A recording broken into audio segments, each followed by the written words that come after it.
बयान आया सीजीआई साहब का जब कि कॉकरोच है इस देश का युवा।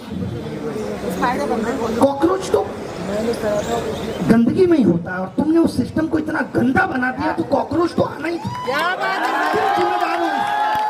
तुम जिम्मेदार हो इसके लिए।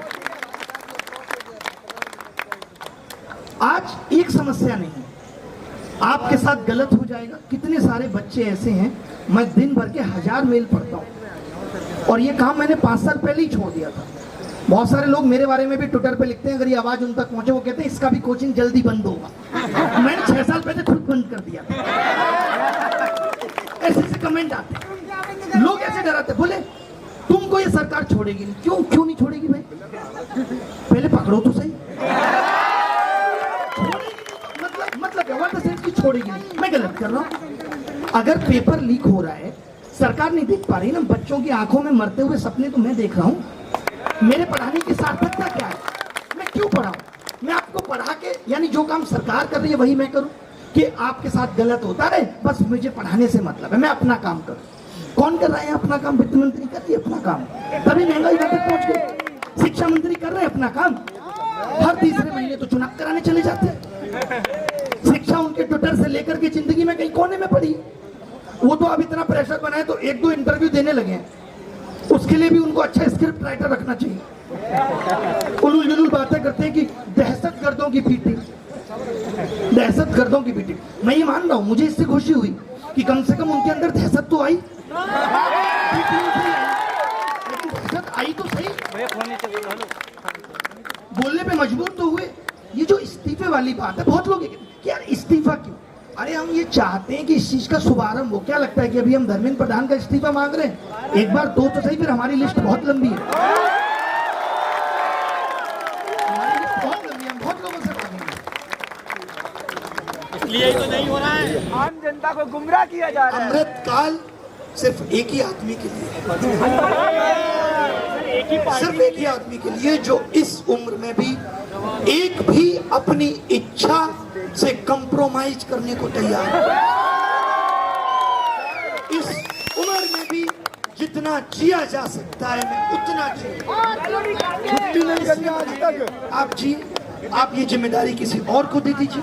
आज तक छुट्टी नहीं दी। अगर हम लोगों ने कोई जिम्मेदारी ली है, आज मैं शिक्षक हूँ, मेरा काम पढ़ाना है, तो मैं उस काम को करते हुए और काम करूं तो अच्छा बाजूंगा। लेकिन मैं वही काम छोड़ दूं जिसकी जिम्मेदारी आपको दी थी। वो दिन दूर नहीं है जब देश के प्रधानमंत्री देश में सिर्फ चुनाव प्रचार के लिए आएंगे, आपको मालूम चलेगा। और होता क्या, आप देश के मुद्दों पे आवाज उठाएंगे, आवाज आप पे उठाई जाएगी। आज जब मैं निकल रहा था तो मैंने 4 बार शीशे में देखा, मेरे कपड़े ठीक है भाई, फटी जींस तो नहीं है। 18 घंटे काम करने वाले पीएम है ये। 18 घंटे 24/7 18 घंटे काम करते। एक बंदे को मैंने लक्षद्वीप के बीच में घूमते हुए देखा, हर मंदिर के दर्शन करते हुए देखा, हर देश की यात्रा करते हुए देखा।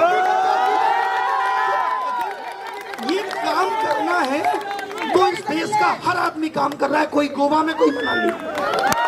छुट्टी है ही नहीं किसी। आप सबके माध्यम से गुजारिश है कि इंसान को भगवान बनाना बंद करिए। भगवान बनाने के बाद आप सवाल नहीं पूछ सकते। आज सोचिए, जब मोदी जी मंदिर जाते हैं, आपने देखा होगा सोमनाथ के कैसी झांकी निकल रही थी, नहीं? अलग एकदम पूरी दर्शक के फोटो लटकी हुई है, डमरू वगैरह सब। मोदी जी सिर्फ बने हुए थे। भगवान आके कह रहे हैं यार आप मुझे बता देते, आप स्वयं चले। भगवान को है, भगवान कंफ्यूज है कि भगवान कौन है।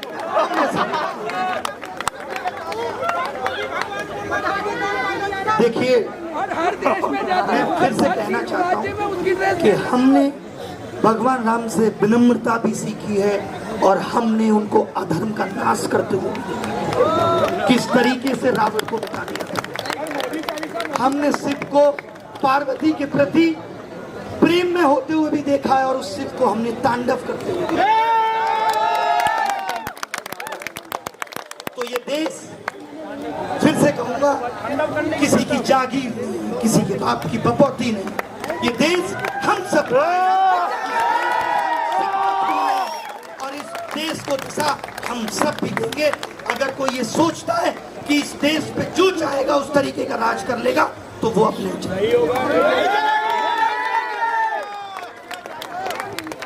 सर मैं आता रहूंगा आपकी आवाज को बुलंद करते हुए।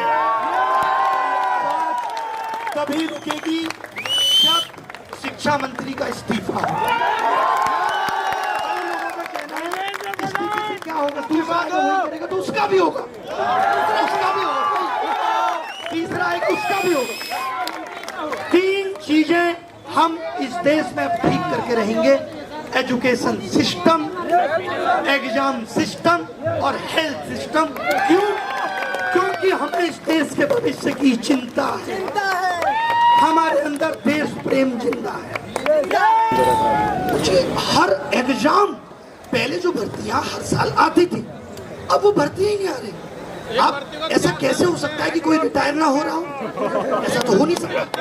यानी आप किस दौर से भर्तियां कर रहे हो? आप कर किस दौर से भर्ती आ रहे हो जो हर साल भर्ती नहीं आ रही? चलो मैं तो कहता हूँ भर्ती मत लाओ, आप सही चला लेते। रेल आपसे सही नहीं चल रही, एनटीए आपसे सही नहीं चल रही, मीडिया सही नहीं चल रही, गोदी मीडिया सर, कोई अपना काम ठीक से कर ही नहीं रहा। सर आबू धाबी सेंटर जा रहा है, आबू धाबी पाकिस्तान सेंटर लगा देंगे। सोचिए एक बच्चे का सेंटर आबू धाबी चला गया। सर इनका कहना क्या कि उसने भरा था। एक बात बताओ, ये कितनी बेवकूफी वाली बात है। जब हम सेंटर भरते हैं, हमने जब एग्जाम दिए तो सेंटर की लिस्ट आती। ऐसा तो है नहीं कि कोई भर देगा, फिर तो एक बच्चा भर देता जो है सऊदी अरेबिया, या भर देता कोई मार्स पे डाल देता कोई सेंटर, हो सकता था। तो ये भर कैसे गया? कितना अच्छा लॉजिक है। बच्चे ने भरा, मेरी आंखें भर आई इसमें। अरे बच्चा सही कैसे भर रहा है? जिस देश का प्रधानमंत्री चांद पे पहुंचने के लिए वाई लूटता है, उस देश में आज भी एम्स के बाहर लोग जमीन पे लेटे हैं। उस देश में आज भी देश की राजधानी के अंदर लोग जमीन पे लेटे हैं, और हम चांद पे पहुंच गए। क्योंकि तो मैं आप सबसे यही गुजारिश करता हूं, और जो लोग सिर्फ इसीलिए आते हैं कि इस प्रोटेस्ट की 3 खराब बातों को बाहर दिखाएं कि कुछ नहीं हो रहा, उन सबसे भी कहना चाहता हूं कि मत करो ये सब, कुछ नहीं होगा, हम नहीं रुकेंगे। आवाज बुलंद होती रहेगी, चाहे वो सोशल मीडिया के माध्यम से हो, चाहे यहाँ से हो। ये सरकार को, जो भी लोग या सरकार के भी हो, उन सबसे भी कहना चाहता हूं कि सरकार को इस मैसेज को भेजिए कि लोगों के अंदर आपकी नीतियों के प्रति रोष है, क्रोध है, इसको समझना होगा। रावण ने भी, अंगद जब मैसेंजर बन के गए थे तो कह दिया था दूध को कोई हाथ नहीं लगाएगा। तो आप सब मैसेंजर हैं, हम सब दूत हैं, तो हमारे मैसेज को सुना जाना चाहिए, ना कि हमें खत्म करने की बात। तो मैं इस बात के साथ अपनी बात खत्म करूंगा। भारत माता की, और आप सब एकदम हिम्मत मत हारिए। मैं आपसे ये वादा करता हूं कि हम इस देश और इस देश की राजनीति को बदल के रहेंगे। बहुत हिम्मत, जो सच्चा है वो देश को सच्ची राह पे ले जाना।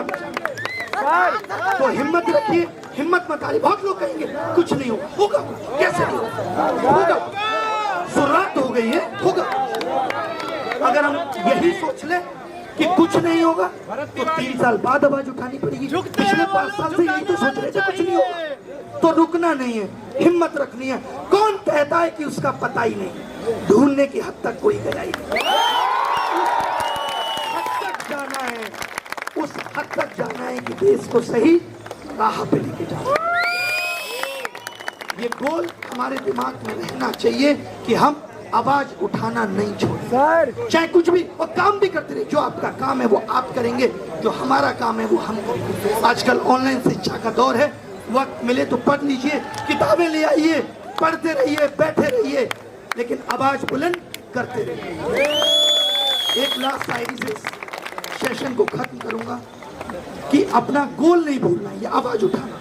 मुझे याद तुम हो लेकिन मुझे याद भी है अपनी, मैं खुद को भूल जाऊं कभी यूं भी याद आओ, तो डूब जाना है, जो करना है उसमें डूब जाना है।